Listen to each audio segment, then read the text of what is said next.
ಹಾಂ ಬಂದೆ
ತ್ಯಾಜ್ಯ ಮುಕ್ತ ಗ್ರಾಮ ಋಣಮುಕ್ತ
ವಿಸರ್ಜನೆ ಕಾಣಿಸಲು ಹಿಂದೂ ವಿಷಯ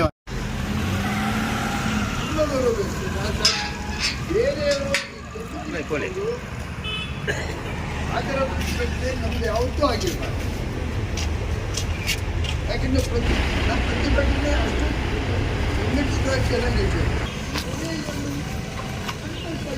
ಆದ್ದರಿಂದ ಘಟನೆ ನಡೀತು ಅಂತ ನಂಬಿಕೆ ಇದ್ದಿತ್ತು. ನಾನು ಇರಲಿಲ್ಲ. ಅವೇನಾಗುತ್ತೆ, ಒಬ್ಬರು ಇದು ಆ ತಪ್ಪು ಮಾಡಿದಾಗ ಇಡೀ ಸಂಘಟನೆ ಬಗ್ಗೆ, ಯಾಕೆಂದ್ರೆ ನಾನು ಕಿವಿಯಾಗಿ ನೋಡ್ತಿದ್ದೇನೆ, 3-4 ಜನ ಹತ್ಯೆ ಮಾಡ್ತಾರೆ. ಸಂಘಟನೆ ಬಗ್ಗೆ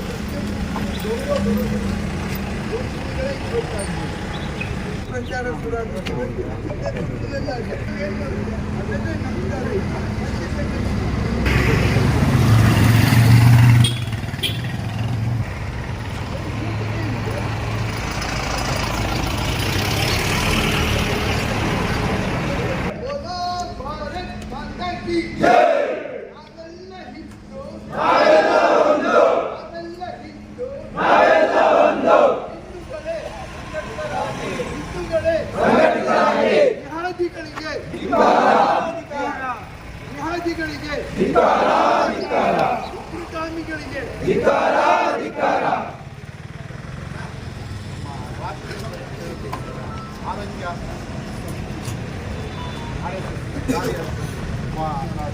ಸದಾಶಿವ ಅವರು.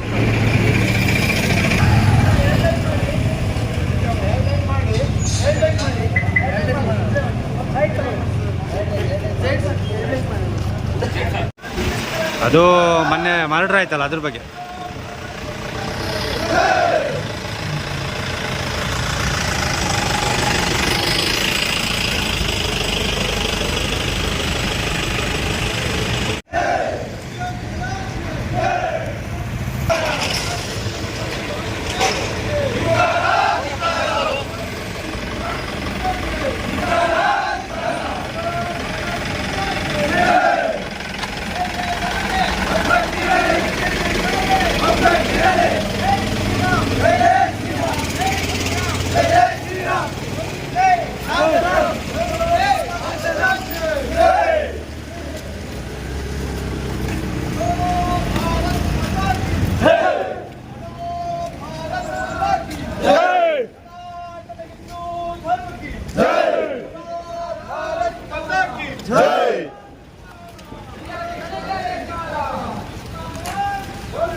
ಸಂಘಟನೆಗೆ ಕುಮ್ಮಕ್ಕು ನೀಡುವ ಪಾಕಿಸ್ತಾನ ಸರ್ಕಾರಕ್ಕೆ ಧಿಕ್ಕಾರ.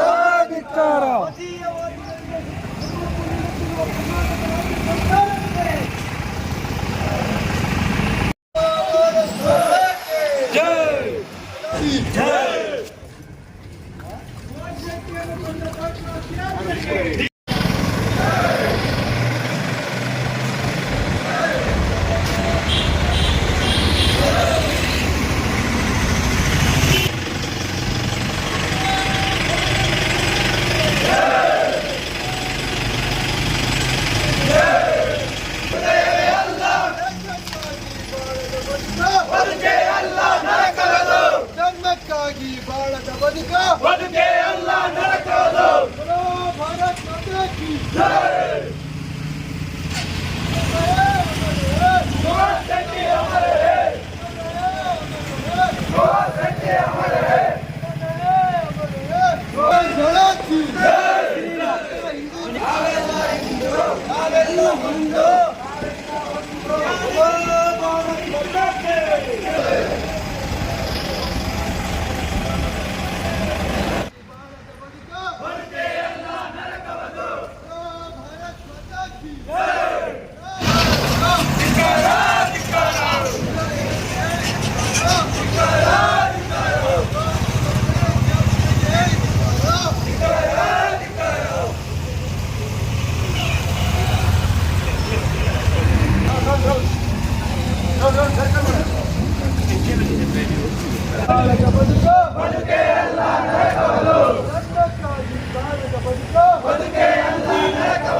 ಹೇಳಿ ಧಿಕ್ಕಾರ. ಶೆಟ್ಟಿಯನ್ನು ಕೊಂದ ಉಗ್ರ ಜಿಹಾದಿಗಳಿಗೆ ಹೇಳಿ ಧಿಕ್ಕಾರ. ಹತ್ಯೆ ಮಾಡುತ್ತಿರುವ ಜಿಹಾದಿಗಳಿಗೆ ಹೇಳಿ ಧಿಕ್ಕಾರ. ಜಿಹಾದ್ ಮಾಡುತ್ತಿರುವ ಜಿಹಾದಿಗಳಿಗೆ ಹೇಳಿ ಧಿಕ್ಕಾರ. ಭಾರತ್ ಮಾತಾ ಕಿ ಬಜರಂಗ್ ದಳ ಕಿ ಸನಾತನ ಹಿಂದೂ ಧರ್ಮ ಕಿ ಭಾರತ್ ಮಾತಾ ಕಿ. ನಾವೆಲ್ಲ ಒಂದು, ನಾವೆಲ್ಲ ಹಿಂದೂ, ನಾವೆಲ್ಲ ಹಿಂದೂ.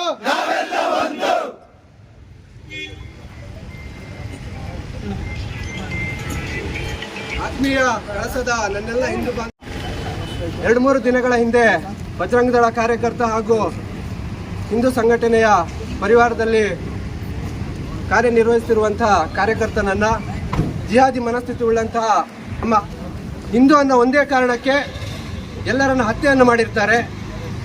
ಈ ಒಂದು ವಿಚಾರವಾಗಿ ನಾವು ಇವತ್ತು ಪ್ರತಿಭಟನೆಯನ್ನು ಹಮ್ಮಿಕೊಂಡಿದ್ದೇವೆ. ಈ ಒಂದು ಪ್ರತಿಭಟನೆಯನ್ನು ಕುರಿತು ನಮ್ಮ ಶೃಂಗೇರಿ ಜಿಲ್ಲಾ ಸಂಯೋಜಕರಾಗಿರುವ ಅಜಿತ್ ರವರು ಒಂದೆರಡು ಮಾತನಾಡಬೇಕು. ಎಲ್ಲ ಕಳಸದ ಹಿಂದೂ ಬಾಂಧವರೇ, ಮೊದಲಿಗೆ ನಾನು ಆಟೋ ಚಾಲಕರಿಗೆ ಮತ್ತು ಅಂಗಡಿ ಮುಂಗಟ್ಟುಗಳ ಎಲ್ಲರಿಗೂ ನಾನು ಮೊದಲಿಗೆ ಅಭಿನಂದನೆಯನ್ನು ತಿಳಿಸ್ತೇನೆ. ವಿಶ್ವ ಹಿಂದೂ ಪರಿಷತ್ ಯಾವತ್ತು ನಿಮ್ಮ ಹತ್ರ ಸಹಕಾರ ಕೇಳಿದರೆ ನಮಗೆ ತುಂಬ ಹೃದಯದ ಒಂದು ಸಹಕಾರವನ್ನು ನೀವೆಲ್ಲ ಕೊಟ್ಟಿದ್ದೀರಿ. ಬಂಧುಗಳೇ, ನಿಮಗೆ ಎಲ್ಲರಿಗೂ ವಿಚಾರ ಗೊತ್ತಿದೆ. ಇವತ್ತು ಫುಲ್ಲು ಕ್ಯಾಮರಾಗಳು ನಮ್ಮ ಕಣ್ಣು ಮುಂದೆನೇ ಬಂದು ನಿಂತಿದೆ. ಯಾಕೆಂದರೆ ಇವರಿಗೆ ಜಿಹಾದಿಗಳ ಬಗ್ಗೆ ಮಾತಾಡಿದರೆ ಏನಾದರೂ ಒಂದು ಕೇಸ್ ಮಾಡಬೇಕು ಅಂತ. ನಾನು ಹೇಳೋದು, ಬಜರಂಗ ದಳಕ್ಕೆ ಕಾರ್ಯಕರ್ತರು ಬಂದಾಗ ಏನೋ ಕೇಸು ಅಥವಾ ಸಾಯ್ತೇವೆ ಅಂತ ಹೇಳ್ಕೊಂಡು ಹೆದರ್ಕೊಂಡು ನಾವೆಲ್ಲ ಬಂದಿಲ್ಲ. ನಾವು ಬಂದಿದ್ದು ಕೇಸಿಗಾದರೂ ತೊಂದರೆ ಇಲ್ಲ ಅಥವಾ ಸಾಯಕ್ಕೂ ಸಿದ್ಧ ಇರುವ ಒಬ್ಬ ಸಂಘಟನೆಯ ಕಾರ್ಯಕರ್ತರು. ಜೈ ಶ್ರೀರಾಮ್. ಬಂಧುಗಳೇ, ಸಂಘಟನೆಯ ಕಾರ್ಯಕರ್ತರನ್ನೇ ಕಲಸದ ಹಿಂದೂ ಸಂಘಟನೆ ಕಾರ್ಯಕರ್ತರನ್ನ ಟಾರ್ಗೆಟ್ ಮಾಡುವ ಪರಿಸ್ಥಿತಿ ಇಲ್ಲಿಯ ಹಿಂದೂ ಯುವಕರಲ್ಲಿ ಮೂಡಿಸಿ ಹಿಂದೂ ಯುವಕರನ್ನು ಹಿಂದೂ ಸಂಘಟನೆಯ ಕಾರ್ಯಕರ್ತರನ್ನು ಕೊಲ್ಲುವ ಮನಸ್ಥಿತಿಯಲ್ಲಿ ಇದ್ದರು. ಆದರೆ ಅವರಿಗೆ ಏನು ಆಯಿತು ಏನು ಕತೆ ಗೊತ್ತಿಲ್ಲ. ಆ ಕಲ್ಯಾಣ ಕಲಸೇಶ್ವರ ಆಗಿರ್ಬೋದು, ಅವರಿಗೆ ಬಿಟ್ಟಿಲ್ಲ. ಇಲ್ಲಿಂದ ಅವರಿಗೆ ಆಗದೆ ನಮ್ಮ ಸೋದರ ಸುಹಾಸ್ ಶೆಟ್ಟಿನ ಕೊಲೆ ಮಾಡಿದ್ರು. ಆದರೆ ಸುಹಾಸ್ ಶೆಟ್ಟಿ ಅಂತಹ ನೂರಾರು ಕಾರ್ಯಕರ್ತರು ಹುಟ್ಟಿದ್ದಾರೆ. ಸುಹಾಸ್ ಶೆಟ್ಟಿ ಒಬ್ಬ ಕಾರ್ಯಕರ್ತ ಅಲ್ಲ, ಒಬ್ಬ ಬಜರಂಗದಳ ಕಾರ್ಯಕರ್ತರಲ್ಲ. ಅಂತಹ ಸಾವಿರಾರು ಲಕ್ಷಾಂತರ ಕಾರ್ಯಕರ್ತರು ನಮ್ಮ ಸಂಘಟನೆಯಲ್ಲಿ ಇವತ್ತು ಬೆಳೆದಿದ್ದಾರೆ. ಆದರೆ ನೀವು ಬಂದ್ ಮಾಡಿದರೆ ಕೇಸ್ ಮಾಡ್ತೀವಿ, ಅದು ಮಾಡ್ತೀವಿ ಅಂತ ಹೇಳೋದು ಸಹಜ. ನಮಗೆ ಕೇಸ್ ಬೀಳೋದು ಸಹಜ. ಆದರೆ ನಾವು ಟೈರ್ಗೆ ಬೆಂಕಿ ಕೊಡ್ತೀವಿ ಅಥವಾ ಉಗ್ರಗಾಮಿಗಳ ಗೊಂಬೆ ಮಾಡಿ ಸುಡ್ತೀವಿ ಅಂತ ನಾವು ಅದನ್ನು ಇನ್ನು ಮುಂದೆ ಸುಡಲ್ಲ. ನಾವು ಎಲ್ಲೂ ಸುಡಲ್ಲ. ನಾವು ಇನ್ನೂ ಅದು ಸುಡುವಂಥ ಕೆಲಸವನ್ನು ಮಾಡಿಲ್ಲ. ನಾವು ಈ ಕಾನೂನಿಗೆ ಗೌರವ ಕೊಡ್ತೀವಿ. ಕಾನೂನಿಗೆ ನೀವು ಏನು ನೋಟಿಸ್ ಬಿಟ್ಟರು ನಾವು ಕಾನೂನಿಗೆ ಗೌರವ ಕೊಡ್ತೀವಿ. ಆದರೆ ಹಾಗಂತ ಹೇಳಿ ಸುಹಾಸ್ ಶೆಟ್ಟಿ ಕಾನೂನಿಗೆ ಗೌರವ ಕೊಟ್ಟು ಇವತ್ತು ನಮಗೆ ಎಲ್ಲರಿಗೂ ಅರ್ಪಣೆ ಆಗಿದ್ದಾರೆ. ಬಂಧುಗಳೇ, ಭಾರತಾಂಬೆಗೆ ಒಂದು ಅರ್ಪಣೆ ಆಗಿದ್ದಾರೆ.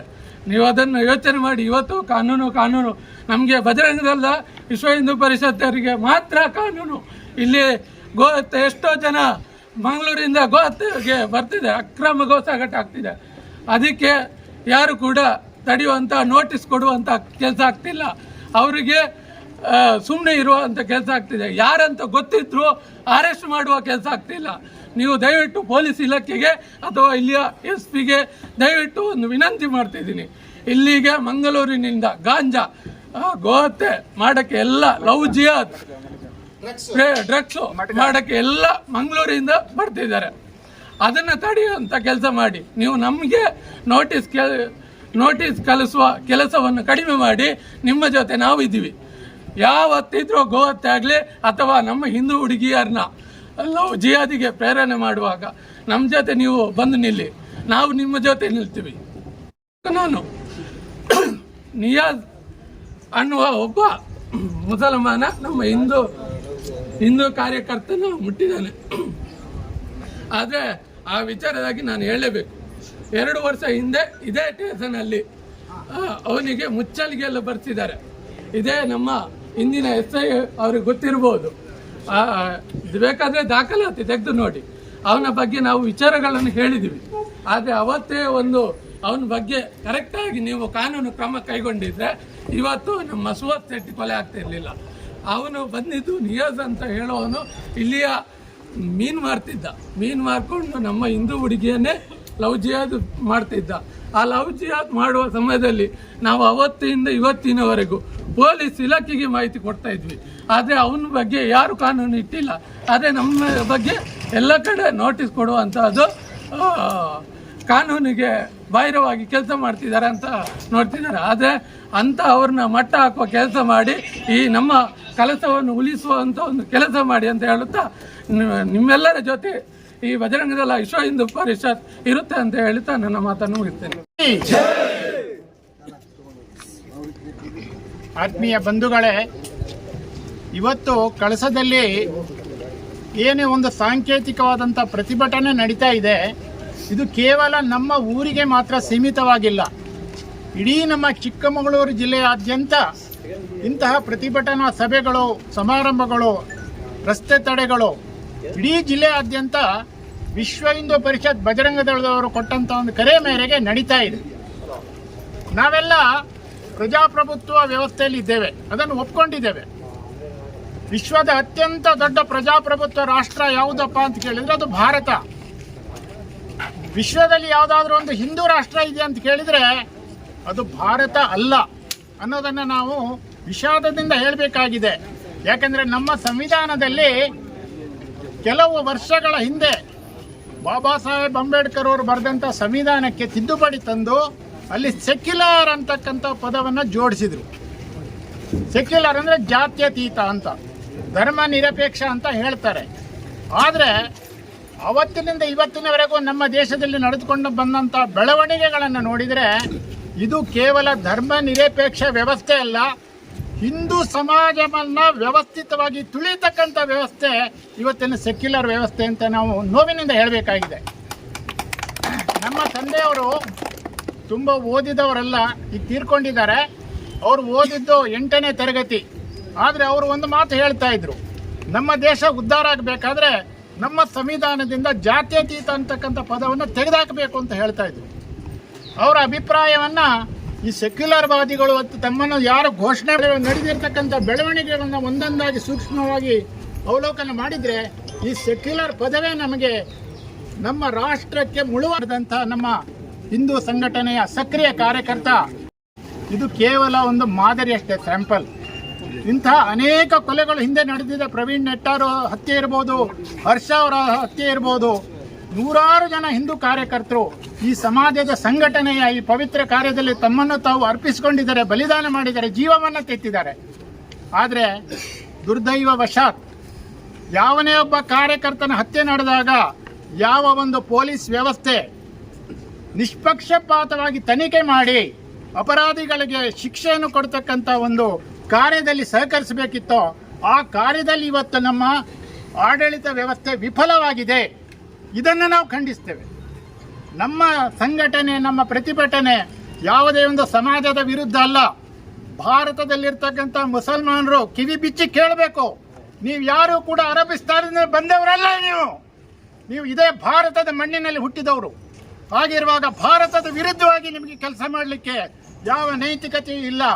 ಇವತ್ತು ಪಾಕಿಸ್ತಾನದಲ್ಲಿರ್ಬೋದು, ಬೇರೆ ಬೇರೆ ಮುಸಲ್ಮಾನ್ ರಾಷ್ಟ್ರಗಳಲ್ಲಿರ್ಬೋದು, ಅಲ್ಲಿ ನಿಮಗೆ ಸಿಗದೇ ಇರತಕ್ಕಂಥ ಸೌಲಭ್ಯ ಭಾರತದ ಪ್ರಜಾಪ್ರಭುತ್ವ ವ್ಯವಸ್ಥೆಯಲ್ಲಿ ಸಿಕ್ಕಿದೆ. ಇದರಿಂದ ನಿಮಗೆ ತೃಪ್ತಿಯಾಗಿಲ್ವಾ? ಇನ್ನೂ ಕಾರ್ಯಕರ್ತರ ಜೀವವನ್ನು ತೆಗೆದುಕೊಂಡು ಅವರನ್ನು ಬಲಿ ಪಡೆದು ನೀವು ಏನು ಸಾಧನೆ ಮಾಡಲಿಕ್ಕೆ ಹೊರಟಿದ್ದೀರಿ ಅನ್ನೋದನ್ನು ನಾವು ಇವತ್ತು ಕೇಳಬೇಕಾಗಿದೆ. ಮನ್ನವನ್ನು ಮಾಡ್ತೇನೆ ಅಂತ ಹೇಳಿದ್ದ, ಆದರೆ ಅವನ ಉಸಿರೇ ಇಲ್ಲದಂಗೆ ಮಾಡಿದ್ರು ಅಂತ ಅತ್ಯಂತ ನೋವಿನಿಂದ ಅವ್ರು ಹೇಳ್ಕೊಂಡು. ಇಂತಹ ನೂರಾರು ತಾಯಂದರು, ಮಾತಾ ಭಗಿನಿಯರು ಇವತ್ತು ಕಣ್ಣೀರು ಸುರಿಸುವಂಥ ಪರಿಸ್ಥಿತಿ ಬಂದಿದೆ ಅಂತ ಹೇಳಿದ್ರೆ ಹಿಂದೂ ಸಮಾಜ ಖಂಡಿತವಾಗಿಯೂ ಕೈಕಟ್ಟಿ ಕುಳಿತುಕೊಳ್ಬಾರ್ದು. ನಾವು ಯಾವತ್ತೂ ಕೂಡ ಹಿಂಸೆಯ ಪರವಾಗಿರುವವರಲ್ಲ. ಯಾವುದೇ ನಾಗರಿಕ ಸಮಾಜ ಇಂತಹ ಕೊಲೆಯನ್ನು ಒಪ್ಪಲಿಕ್ಕೆ ಸಾಧ್ಯವೇ ಇಲ್ಲ. ಆದರೂ ಕೊಲೆ ನಡೆದಿದೆ ಅಂತ ಹೇಳಿದಾಗ ನಾವು ಕೈಕಟ್ಟಿ ಕೂತ್ಕೊಳ್ಳಿಕ್ಕೆ ಸಾಧ್ಯ ಇಲ್ಲ. ಇದಕ್ಕೆ ಪ್ರತೀಕಾರವನ್ನು ಪ್ರಜಾಪ್ರಭುತ್ವ ರೀತಿಯಲ್ಲಿ ಕಾನೂನಿನ ಅಡಿಯಲ್ಲಿ ಏನು ಮಾಡಬೇಕು ಅದನ್ನು ನಾವು ಮಾಡಿದ್ದೀವಿ. ಇದು ಮೊದಲನೇ ಹೆಜ್ಜೆ. ಆದರೆ ಇನ್ನು ಮುಂದೆ ಇಂತಹ ಘಟನೆಗಳು ಮರುಕಳಿಸದೇ ಇರಬೇಕಾದ್ರೆ ನಮ್ಮ ಆಡಳಿತ ವ್ಯವಸ್ಥೆ, ಪೊಲೀಸ್ ವ್ಯವಸ್ಥೆ ಇವರು ಎಚ್ಚೆತ್ತುಕೊಳ್ಬೇಕು. ಈಗ ತಾನೇ ನಮ್ಮ ಅಜಿತ್ ಅವರು ಹೇಳಿದರು, ಕಳಸದಲ್ಲೂ ಕೂಡ ಇಂತಹ ದೇಶ ವಿರೋಧಿ ಕೃತ್ಯಗಳು ಎಗ್ಗಿಲ್ಲದೆ ನಡೀತಾ ಇದ್ದಾವೆ. ಕಣ್ಣು ಮುಚ್ಚಿ ಕೂತ್ಕೊಳ್ಬಾರ್ದು. ನಮ್ಮ ಸಮಾಜದ ಬಂಧುಗಳು ಅದನ್ನು ಸಂಬಂಧಪಟ್ಟ ಅಧಿಕಾರಿಗಳ ಗಮನಕ್ಕೆ ತರೋದಷ್ಟೇ ನಮ್ಮ ಕೆಲಸ. ನಾವು ಅದರ ವಿರುದ್ಧ ಹಿಂಸಾತ್ಮಕ ರೀತಿಯಲ್ಲಿ ಹೋದಾಗ ಕಾನೂನನ್ನು ಕೈಗೆ ತೆಗೆದುಕೊಂಡ್ರು ಅಂತ ಹೇಳಿ ನಮ್ಮ ಮೇಲೆ ಕೇಸುಗಳು ಬೀಳ್ತವೆ. ಆದ್ದರಿಂದ ದಯವಿಟ್ಟು ಪೊಲೀಸ್ ಇಲಾಖೆಯವರಲ್ಲಿ ನನ್ನ ಮನವಿ, ಹಿಂದೂ ಸಮಾಜ ಯಾವತ್ತಿಗೂ ಕೂಡ ಹಿಂಸೆಯ ಪರವಾಗಿಲ್ಲ ಅನ್ನೋದನ್ನು ನೀವು ಅರ್ಥ ಮಾಡ್ಕೊಳ್ಬೇಕು. ಆದರೆ ಹಿಂಸೆಗೆ ಪ್ರಚೋದನೆಯನ್ನು ಉಂಟು ಮಾಡುವಂತಹ ಸಮಾಜ ವಿರೋಧಿ ಶಕ್ತಿಗಳನ್ನು, ವ್ಯಕ್ತಿಗಳನ್ನು ನೀವು ಗುರುತಿಸಿ ಅವರ ವಿರುದ್ಧ ನಿರ್ದಾಕ್ಷಿಣ್ಯವಾದ ಕ್ರಮವನ್ನು ನೀವು ತೆಗೆದುಕೊಳ್ಳಲೇಬೇಕು ಅನ್ನುವಂಥ ಒಂದು ಬಲವಾದ ಆಗ್ರಹವನ್ನು ಇಲ್ಲಿ ಸೇರಿರ್ತಕ್ಕಂಥ ಸಮಸ್ತ ಹಿಂದೂ ಕಾರ್ಯಕರ್ತರ ಪರವಾಗಿ ನಾನು ಪ್ರತಿಭಟನೆ ಇದು ಸಾಂಕೇತಿಕವಾಗಿ ನಡೆದಂಥ ಪ್ರತಿಭಟನೆ ಇನ್ನೂ ಹಲವು ರೀತಿಯಲ್ಲಿ ನಮ್ಮ ಸಮಾಜ ಇದಕ್ಕೆ ಪ್ರತಿಕ್ರಿಯೆಯನ್ನು ನೀಡುವಂಥ ಒಂದು ಅನಿವಾರ್ಯತೆ ಬರಬಹುದು. ನಮ್ಮ ಸಮಾಜ ಯಾವತ್ತಿಗೂ ಕೂಡ ಸ್ವಾಭಿಮಾನವನ್ನು ಬಿಟ್ಟು ಹೇಡಿತನದಿಂದ ಕೈಕಟ್ಟಿ ಕುಳಿತುಕೊಳ್ಳುವಂಥ ಸಮಾಜ ಅಲ್ಲ. ಹಿಂದೂ ಸಮಾಜ ಸಂಘಟಿತವಾಗಿದೆ. ಇವತ್ತು ನಮ್ಮ ವಿಶ್ವ ಹಿಂದೂ ಪರಿಷತ್ತಿನ ಬಜರಂಗ ದಳದ ಯುವ ಕಾರ್ಯಕರ್ತರು ನಮ್ಮ ಪ್ರಮುಖರು ಒಂದು ಕರೆ ಕೊಟ್ಟರೆ ಯಾವುದೇ ತ್ಯಾಗ ಬಲಿದಾನಕ್ಕೂ ಕೂಡ ಅವರು ಸಿದ್ಧರಾಗಿದ್ದಾರೆ ಅನ್ನೋದನ್ನು ಎಚ್ಚರಿಕೆ ರೂಪದಲ್ಲಿ ನಿಮಗೆ ಹೇಳ್ತಾ ನನ್ನ 2 ಮಾತುಗಳನ್ನ ಮುಕ್ತಾಯಗೊಳಿಸ್ತೇನೆ. ಹಾಗೆ ಹತ್ಯೆ ಆಗಿರ್ತಕ್ಕಂಥ ಸುಹಾಸ್ ಶೆಟ್ಟಿಯವರ ಆತ್ಮಕ್ಕೆ ನಾವೆಲ್ಲರೂ ಕೂಡ ಶಾಂತಿಯನ್ನು ಕೋರೋಣ. ಅವರ ಕುಟುಂಬದವರಿಗೆ ಆತನ ಕುಟುಂಬಕ್ಕೆ ಮತ್ತು ಸಮಾಜಕ್ಕೆ ಇಂತಹ ಕಾರ್ಯಕರ್ತರ ಒಂದು ಹತ್ಯೆಯಿಂದ ಆಗಿರ್ತಕ್ಕಂಥ ನೋವನ್ನು ಸಹಿಸುವಂಥ ಶಕ್ತಿಯನ್ನು ಹಾಗೂ ಇದನ್ನು ಎದುರಿಸ್ತಕ್ಕಂಥ ಒಂದು ಸಂಘಟನಾತ್ಮಕ ಒಂದು ಶಕ್ತಿಯನ್ನು ಭಗವಂತ ನಮಗೆ ಕರುಣಿಸಲಿ ಅಂತ ಕೇಳ್ತಾ 2 ಮಾತುಗಳನ್ನು ಮುಕ್ತಾಯಗೊಳಿಸ್ತೇನೆ. ಎಲ್ಲರಿಗೂ ನಮಸ್ಕಾರ. ಬೋಲೋ ಭಾರತ್ ಮಾತಾ ಕಿ ಉಗ್ರಗಾಮಿ ಪಾಕಿಸ್ತಾನಿ ಹಂದಿಗಳಿಗೆ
ಇಲ್ಲ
ಹಾಗೂ ಈ ಒಂದು ಪ್ರತಿಭಟನಾ ಜಾಥಾಕ್ಕೆ ಆರಕ್ಷಕ ಸಿಬ್ಬಂದಿ ವರ್ಗದವರು ಸಹ ನಮ್ಮೊಂದಿಗೆ ಸಹಕರಿಸಿದ್ದಾರೆ.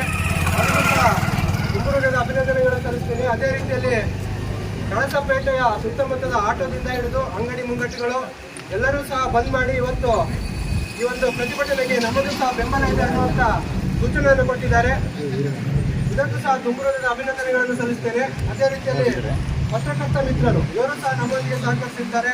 ಇವರಿಗೂ ಸಹ ತುಂಬುರುಗದ ಅಭಿನಂದನೆಗಳನ್ನು ಸಲ್ಲಿಸ್ತೇನೆ. ಎಲ್ಲರಿಗೂ ಸಹ ತುಂಬುರುಗದ ಅಭಿನಂದನೆಗಳನ್ನು ಸಲ್ಲಿಸ್ತೇನೆ.